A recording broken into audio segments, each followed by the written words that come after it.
নমস্কার, আমি লিপি সাহা। হ্যালো এভরিওয়ান, কি অবস্থা, কেমন আছেন সবাই? আশা করছি খুব ভালো আছেন সবাই। আমরাও ভালো আছি আপনাদের আশীর্বাদে, ঈশ্বরের কৃপায়। আর আপনারা যেখান থেকে আমার ভিডিওটা দেখছেন সবাইকে অনেক ওয়েলকাম আমার নতুন আরও একটা ভিডিওতে।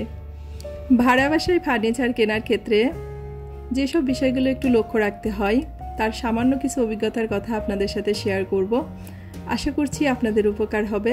আবার যারা নতুন বাসা নিচ্ছেন, নতুন বিয়ে হয়েছে, তো তাদের ক্ষেত্রেও অনেকটাই উপকার হবে। আমরা যারা ভাড়াটিয়া তাদের তো সমস্যা আছেই, আমাদের সমস্যার কথা শোনার মতো কেউ নেই। আবার আমাদের থেকে যারা বাড়িওয়ালা তাদের কিন্তু সমস্যাটা বেশি। তো যাই হোক, যারা আমরা বাসা ভাড়া নিয়ে থাকি তারাই জানি যে ভাড়াটের পেনটা কতখানি, ভাড়াটে কেমন পেন শুধু ভাড়াটিয়ারাই জানে। অনেক বাড়িওয়ালার তো নির্দেশ থাকে, এইটা ধরবেন না, ওইটা শোবেন না, পেরেক ঠুকবেন না, রং যেন নষ্ট না হয়, এই সব আর কি। এছাড়া পানি, গ্যাস, হাজারো সমস্যা, সে কথা নাই বললাম। তারপর বাড়িওয়ালাদের তো আবদার আছেই, বছর বছর ভাড়া বাড়ানোর যন্ত্রণা। অনেক বাসায় এমনও তো আছে যে ছাদটাকেও ব্যবহার করতে দেয় না, ছাদে যাওয়া যাবে না। তো এই সমস্ত পরিস্থিতির মধ্যে তখন কি আর কারো ইচ্ছা করে যে ওই বাসা সাজাই, বা যতটুকু সাজানোর ইচ্ছা তাকে তা যেন কখন যে ফিকে হয়ে যায় আসলে আমরা টেরই পাই না। কিন্তু তাই বলে কি সেখানে একটু রুচিশীলভাবে আমরা থাকবো না? সেটা কি হয়? আসলে ভাড়া হোক আর যাই হোক, ঘরটা তো আমাদের নিজেরই, তাই না? সেখানে আমরা থাকি, সারাদিনের ক্লান্তি ওই ঘরটাতেই দূর হয়। তো আমি সবাইকে সাজেস্ট করব, যারা ভাড়া বাসায় থাকেন অবশ্যই আমার মতো ভুল করবেন না। সব সময় বুঝে শুনে হিসাব নিকাশ করে ফার্নিচার কিনবেন। সব সময় চেষ্টা করবেন, যেহেতু আমাদের বাসা চেঞ্জ করতেই হয়, তো সব সময় চেষ্টা করতে হয় একটু ছোট দেখে, মানে ছোট সাইজের ফার্নিচার কেনা, যেগুলো দেখা যায় যে আমরা বাসা চেঞ্জ করলেও খুব একটা সমস্যা হয় না, খুব সহজে আমরা সেই ছোট বাসাগুলো পেয়ে যাই।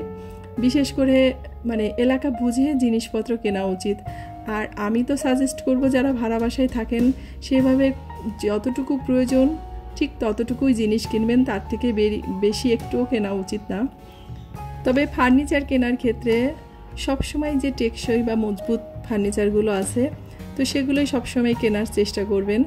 যদি ক্যাপাসিটি থাকে, মানে নিজেদের সামর্থ্য থাকে, সব সময় আমরা ফার্নিচারের ক্ষেত্রে প্রথম তালিকায় রাখি কিন্তু সেগুন কাঠের ফার্নিচারগুলো, যেগুলো একটু ব্যয়বহুল, কিন্তু যেহেতু ফার্নিচার জিনিসটা আমরা মনে করি যে সারা জীবনের জন্য কিনতে চাই, তো সেক্ষেত্রে ওই ফার্নিচারগুলোই আমার কাছে মনে হয় যে বেটার।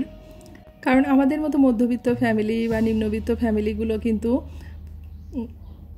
প্রতি বছর বা 2-4 বছর পরেও কিন্তু আমরা ফার্নিচারগুলো চেঞ্জ করতে পারি না। যেটা কিনি সেটা ভাবি আজীবনের জন্যই। তাই একটু দেরি হলেও হিসাব নিকাশ করে জিনিসগুলো কেনা উচিত। আর যারা নতুন বিয়ে হয়েছে ভাবছেন ফার্নিচার কিনবেন, তো তাদেরকে বলবো 6 মাস 1 বছর সময় নিন, তারপর ধীরে সুস্থে বুঝে নিজের বাসা অনুযায়ী ফার্নিচারগুলো কিনবেন। আর অবশ্যই ফার্নিচার কেনার ক্ষেত্রে রুমের সাইজ অনুযায়ী বুঝেই ফার্নিচারগুলো কেনা উচিত, যাতে সেগুলো কিনে পরে প্রবলেমে পড়তে না হয়, কোথায় রাখবো, কি করব।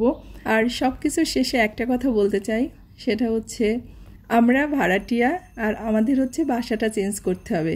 তো এটা মাথায় রেখেই সবসময় আসলে ফার্নিচারগুলো কিনতে হবে। তো যাই হোক, আজকের ভিডিওটা এ পর্যন্তই। জানি না আমার কথাগুলো কার কেমন লেগেছে বা কারো কোনো উপকারে আসবে কি না। তো যাই হোক, আর বড় করব না ভিডিওটা। সবাই ভালো থাকবেন, সুস্থ থাকবেন, আর অবশ্যই সাবধানে থাকবেন।